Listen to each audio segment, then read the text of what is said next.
और युद्ध के मैदान से आ रही बेहद अहम खबर की बात अब करते हैं, जिसने 27 देशों में इस वक्त वॉर सायरन यानी कि युद्ध के खतरे की घंटी बजा दी है। और इसकी वजह है पुतिन के एक न्यूक्लियर बॉम्बर की उड़ान। रूस ने अपने दुश्मनों को टेंशन देने के लिए एक बहुत बड़ा कदम उठाया और इसके बारे में कहा यह जा रहा है कि इससे परमाणु युद्ध तक छिड़ सकता है।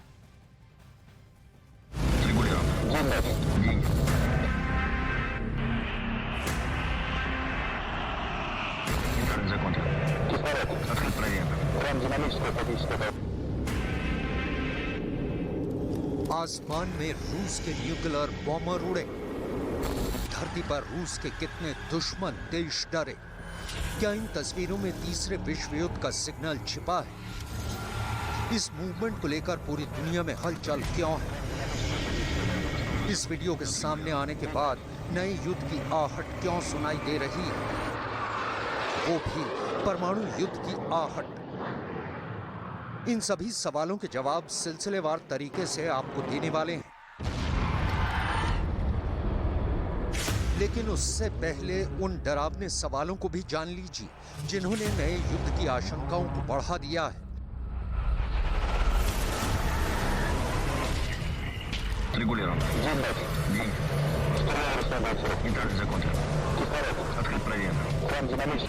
रात के अंधेरे में रूस के न्यूक्लियर बॉम्बर की इस उड़ान को परमाणु युद्ध की सीधी चेतावनी के तौर पर क्यों देख रही है दुनिया? रूस के इस परमाणु बम वर्षक विमान के टारगेट पर कौन है? इस विमान के उड़ने से किन किन देशों में इमरजेंसी सायरन बज उठे? क्या यह विमान रूस के परमाणु बम से लैस था? अगर विमान में परमाणु बम लगा था तो परमाणु बम पर किस देश का नाम लिखा था?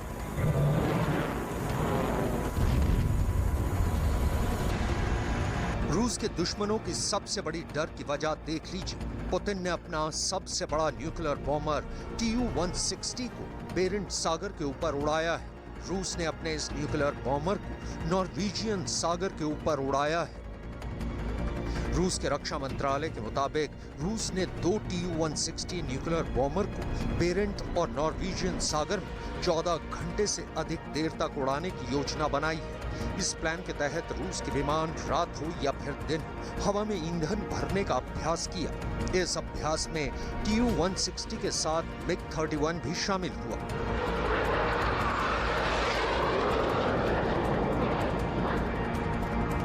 Tu-160 रूस का अहम परमाणु बम वर्षक विमान है। रूस ने जब से इसका वीडियो जारी किया है, पूरे नेटो में खौफ की लहर दौड़ गई है, क्योंकि रूस के ये ऐसे बम वर्षक विमान हैं जिनके जरिए रूस किसी भी देश पर परमाणु बम से हमला कर सकता है। ऐसे ही विमानों का इस्तेमाल पुतिन यूक्रेन पर भी कर चुके हैं और बाल्टिक इलाके में उनके ये विमान लगातार उड़ान भरते रहते हैं।